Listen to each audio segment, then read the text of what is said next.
60 రోజుల్లో మీతో ఇంగ్లీష్ అద్భుతంగా మాట్లాడిస్తాం. వెంటనే కాల్ చేసి జాయిన్ అవ్వండి. Hello viewers, welcome back to our channel. ప్రస్తుతం మనతో పాటు ఉన్నారు consumers affair committee chairman Mandadi Krishnareddy గారు. సార్తో మాట్లాడదాం. నమస్తే సార్. నమస్కారం అమ్మా. సార్, రీసెంట్గా అమెరికా వెళ్ళినటువంటి ఒక మహిళ ఎయిర్పోర్ట్లో దిగగానే అక్కడ ఉన్నటువంటి officers, customs and border security officers ఎవరైతే ఉంటారో ఆమెను పట్టుకొని ఆమె దగ్గర గ్రీన్ కార్డ్ తీసేసుకొని దాని మీద విజిటింగ్ స్టాంప్ వేసేసారంట. అంటే గ్రీన్ కార్డ్ ఉన్న వాళ్ళకి విజిటింగ్ స్టాంప్ ఎలా వేస్తారు, అది అసలు ఏంటి ఒకసారి దాని గురించి? ఇప్పుడు ట్రంప్ వచ్చిన తర్వాత ఎలాంటి జాగ్రత్తలు తీసుకుంటున్నారంటే, అక్కడ ఉన్నటువంటి ఇల్లీగల్ ఇమిగ్రేట్స్ని పంపించడమే కాదు, పనికి మాలిన వాళ్ళు, పనికిరాని వాళ్ళు, అమెరికాకు భారంగా ఉండేవాళ్ళు, అమెరికా నుంచి ఏదైనా లాభాన్ని సంపాదించేటువంటి వాళ్ళందరినీ ఏరిపారేయమనేటువంటి పరిస్థితులు ఒక రకంగా ఆర్డర్స్ వచ్చాయి వాళ్ళకి. ఆ ఆర్డర్స్ ప్రకారమే వాళ్ళు ఏం చేస్తున్నారంటే, ఇప్పుడు మన పట్టుకున్నటువంటి లేడీ ఎవరుతున్నారు, షీజ్ అ ఓల్డ్ లేడీ. తనకి ఏజ్లు, తనకు కూతురు ఎయిర్పోర్ట్లో వెయిట్ చేస్తుంది బయట. తను వచ్చింది, దిగిన తర్వాత తను కొన్ని క్వశ్చన్స్ వేశారు వాళ్ళు. అసలు ఎందుకు ఫ్రీక్వెంట్గా వెళ్ళి వస్తుంది ఇండియాకి? సంవత్సరంలో చాలాసార్లు వెళ్ళవడం, ఇండియాకి వెళ్తుంది, మళ్ళీ అమెరికా వస్తుంది, మళ్ళీ ఇండియాకి వెళ్తుంది, మళ్ళీ అమెరికా వస్తుంది, ఇలా తిరుగుతుంది ఆవిడ. ఇన్నిసార్లు విజిట్ చేస్తున్నావు దేనికోసం? నువ్వు ఏమైనా బిజినెస్ చేస్తున్నావా? నువ్వు అమెరికాలో బిజినెస్ ఏం లేవు, కానీ ఇండియాలో ఏమైనా బిజినెస్ చేస్తున్నావా? అమెరికా ఏమంటుని ఇండియాకు తీసుకెళ్లే ప్రయత్నం జరుగుతోందా? ఇలాంటివన్నీ వాళ్ళు క్వశ్చన్స్ వేశారు. ఈ క్వశ్చన్స్లో తనకి ఇంగ్లీష్ 100% తనకు రాదు, కొంత వచ్చు కొంత రాదు. తను చెప్పిన ఆన్సర్స్ తికమక్గా ఉన్నాయి, సూట్ అవ్వట్లేదు. రెండోది ఏంటంటే, తనకు సంబంధించినటువంటి వాట్సాప్లు కానీ లేకపోతే మిగతా కానీ వాళ్ళు కొంత వెరిఫికేషన్ చేస్తే అమెరికాలో ఏదో కొంత బిజినెస్ జరుగుతున్నట్టుగా అనిపించింది.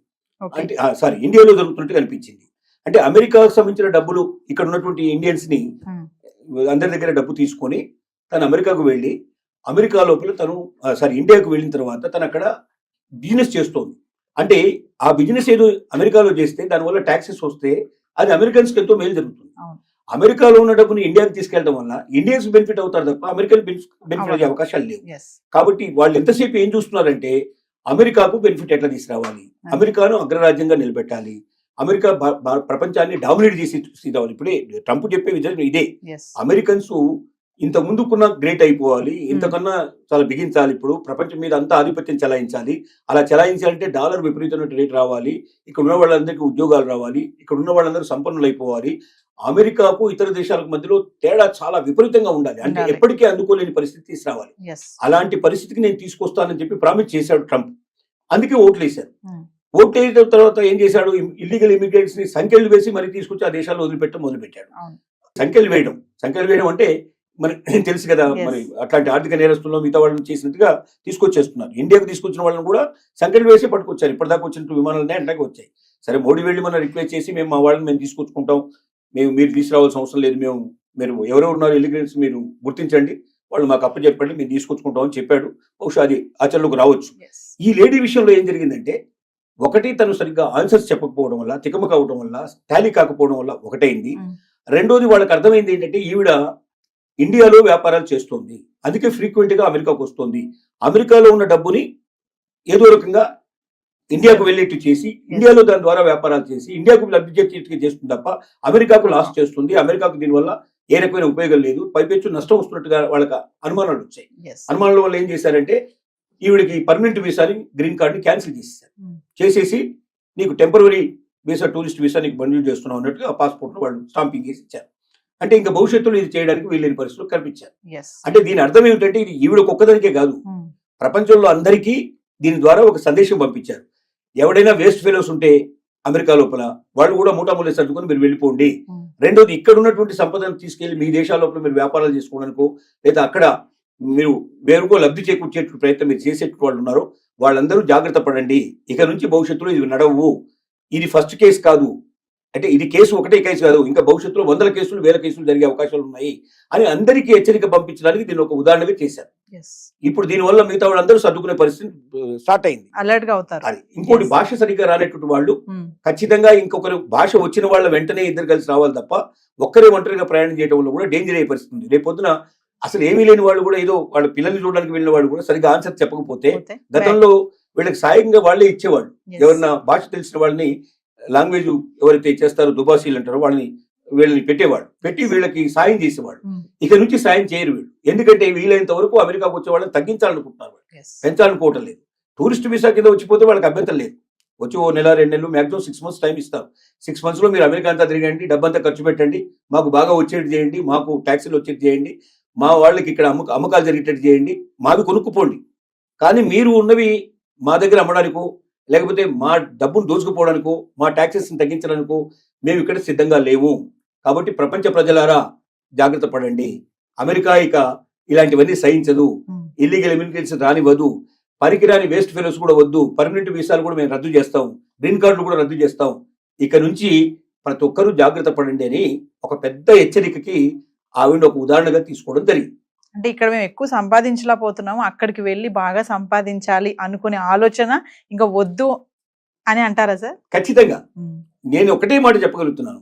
భారతదేశం ఇవాళ ఒకప్పుడు భారతదేశం కాదు. ఇవాళ అవకాశాలు కోకొల్లలుగా ఉన్నాయి. ఇక్కడ వ్యాపారం చేయదలుచుకున్న ఏ రంగంలోకి వెళ్ళండి, నిజంగా ప్రతిభావంతులైన వాళ్ళు ఆ రంగంలో అందరికన్నా ఎక్కువ సంపాదించే అవకాశాలు ఉన్నాయా లేదనేది మనల్ని మనం ఖచ్చితంగా ఒకసారి మనం ఆలోచించుకుంటే ఏ రంగమైనా తీసుకోండి. మీరు ఏ రంగంలో అయినా మీరు ప్రతి రంగంలో కూడా మీ దగ్గర నిజంగా ప్రతిభ ఉంటే ఒక్క ఆలోచన మొత్తం జీవితాన్ని మార్చేస్తుంది, ప్రపంచాన్ని మార్చేస్తుంది. అలాంటి ఆలోచనలు మీ దగ్గర ఉంటే ఇక్కడ కూడా మీరు రాణించే అవకాశం కావాల్సినంత ఉంది. వ్యాపారం చేసేందుకు మీరు మీ దగ్గర ఉన్న ఐడియాని పెట్టుబడి పెట్టగలిగితే దాన్ని పెట్టుబడిని తీసుకోవడానికి సిద్ధపడేవాళ్ళు, దానికి తగినట్టుగా కొన్ని 100 రెట్లు పెట్టుబడి పెట్టి దాన్ని ప్రపంచానికి అంతా అందించడానికి సిద్ధపడేవాళ్ళు ఇక్కడ కావాల్సిన మంది ఉన్నారు. భారతదేశంలో ధనవంతుల కొరత లేదు నిజం చెప్పాలంటే, కానీ ధనం కొద్ది మంది చేతుల్లో ఉంది. మొత్తం దేశంలో సంపద అంతా కూడా 10% దగ్గర ఉంటే 90% దగ్గర డబ్బు తక్కువ ఉండేట్లు పరిస్థితి ఏర్పడింది. కాబట్టి ఈ 10%లో ఉండేట్లు వాళ్ళు కూడా కోకోలుగా వాళ్ళు పెట్టుబడి పెట్టడానికి సిద్ధంగా ఉన్నారు. మీ దగ్గర ఐడియా ఉందా, మీ దగ్గర క్యాపబిలిటీ ఉందా, ఉంటే బయటికి రండి. ఇక్కడ లేని వాళ్ళు అక్కడ పోయి ఏం చేస్తారు? కాబట్టి ఒకప్పుడు అంటే ఇండియాలో అవకాశాలు లేదు కాబట్టి మీరు అమెరికాను వెతుక్కుంటూ వెళ్ళారు. ఇవాళ అవకాశాలు ఇండియాలో ఉన్నాయి. లేదని ఎవరంటే నాకు జాబ్ దొరకట్లేదు, నాకు పని దొరకట్లేదు అంటే వాళ్ళంత సోమరిపోతు ఇంకోటి లేనట్టు మాట. ఎందుకంటే రోజు మీరు చూడండి, పేపర్ తీయండి ఒకసారి, పేపర్లు తీస్తే కొన్ని వేల జాబ్స్ కనపడతాయి. కానీ మన వాళ్ళు వెతికేది ఏమిటంటే వైట్ కలర్ జాబ్ కావాలి, కష్టపడకుండా సంపాదించాలి, నేను ఎప్పుడు ఏసీలో కూర్చోవాలి, కార్లలో తిరగాలి, ఇలాంటి కోరికలు ఉండేవాడు కష్టం. ఏ జాబ్ అయినా సరే నేను చేస్తానని సిద్ధపడితే జాబ్ దొరకపోవడం కాదు, కావాల్సినంత సంపాదించుకునే అవకాశం ఉంది. ఒక జాబ్ కాదు, పొద్దున్నే మళ్ళీ పార్ట్ టైం కూడా చేసుకునే పాసిబిలిటీస్ ఉన్నాయి. కాబట్టి నేను ఒకటే చెప్పగలుగుతున్నా ఏంటంటే, అలాంటి అమెరికాకు వెళ్ళి అక్కడ బందీలుగా మనం పట్టుబడి సంఖ్యలు వేయించుకొని ఈ దేశానికి వచ్చి ఆ అవమానాలు భరించేదానికన్నా మీ దగ్గర శక్తి ఉంటే, క్యాపబిలిటీ ఉంటే ఈ ఐడియాని ఎలాగ బయటకు తీసుకురావాలి, ఎలాగా ఇవాళ సోషల్ మీడియా కావాల్సినంత తీసుకుంది. మీకు మీ దగ్గర ఒక మంచి ఐడియా ఉంటే మీరు సోషల్ మీడియాకి ఇవ్వండి, ఆటోమేటిక్గా ఎవరు చేరాలో వాడు చేరుతుంది. మిమ్మల్ని వెంటనే వాడే పిలుస్తాడు, వెతుక్కుంటూ వస్తాడు మిమ్మల్ని. కాబట్టి ప్రతిభావంతులారా, మీ ప్రతిభని వేరే దేశాలకు అమ్మడానికి ప్రయత్నం చేయకండి. మన దేశంలోనే మీరు తీసుకొని మీరు రాణించండి, మీరు దాని ద్వారా మన దేశానికి సేవ చేయండి అని చెప్పి మరొకసారి విజ్ఞప్తి చేయాల్సి వస్తుంది. అంటే సార్ ఒక విషయం ఫైనల్గా చెప్పండి సార్, గ్రీన్ కార్డ్ హోల్డర్స్ ఎవరైతే ఉన్నారో వాళ్ళందరూ కూడా జాగ్రత్తగా ఉండాలి, లేదంటే వాళ్ళ వీసా కూడా రద్దు అయిపోయే ఛాన్సెస్ ఉంది, గ్రీన్ కార్డ్ కూడా పోవచ్చు. ఎంత క్లియర్ గా చెప్పాడంటే, గ్రీన్ కార్డు ఉన్న వాళ్ళ పిల్లలు కూడా అమెరికన్స్ కాదని చెప్పేశాడు. ఇంకా దాని అర్థం ఏంటి? గ్రీన్ కార్డ్ అనేది ఒక పత్రం మాత్రమే, ఒక పేపర్ మాత్రమే. అంటే నువ్వు అక్కడ జాబ్ చేస్తున్నావు, నీకు ఒకవేళ ఆ జాబ్ ఆల్రెడీ నీకు పద్ధతి ప్రకారం వచ్చి ఉంటే ఆ జాబ్ చేసుకోవడం నీకు పనికి వస్తుంది. కానీ నువ్వు పర్మనెంట్ రెసిడెన్సీ రాకుండా, పర్మనెంట్ రెసిడెంట్ అనేది మళ్ళీ వేరే, పర్మనెంట్ రెసిడెన్సీ నీకు రాకుండా, నువ్వు రెసిడెంట్ కాకుండా అక్కడ నీకు అమెరికా లోపల అమెరికా పౌరసత్వం నీకు లేదు. అమెరికా పౌరసత్వం అంటే గ్రీన్ కార్డు యొక్క వాల్యూ ఎంత? తాత్కాలికమైంది తప్ప ఏం లేదు. అంటే L1 వీసా లాంటిది ఒక రకంగా చెప్పాలంటే గ్రీన్ కార్డు కూడా. L1 వీసా 3 ఏళ్ళు పనిచేస్తే గ్రీన్ కార్డు ఒక 5 ఏళ్ళు పనిచేస్తుంది, 10 ఏళ్ళు పనిచేస్తుంది, లేదా వాడికి ఎప్పుడు కోపం వస్తూ అప్పుడు పంపించేస్తాడు. కాబట్టి గ్రీన్ కార్డు ఉన్నంత మాత్రంలో నేను అమెరికన్ని, ఇంకా నాకు ఏ రకమైనటువంటి ఆపద లేదు, నేను లైఫ్ లాంగ్ ఇక్కడే ఉంటానని ఎవరన్నా కళ్ళు కంటే ఆ కళలు కళ్ళని చెప్పి నిరూపించడానికే మన ఆ లేడీ ఉదంతం అనేది ఒక రకంగా చెప్పుకోవచ్చు. థ్యాంక్ యూ అండి, నమస్కారం.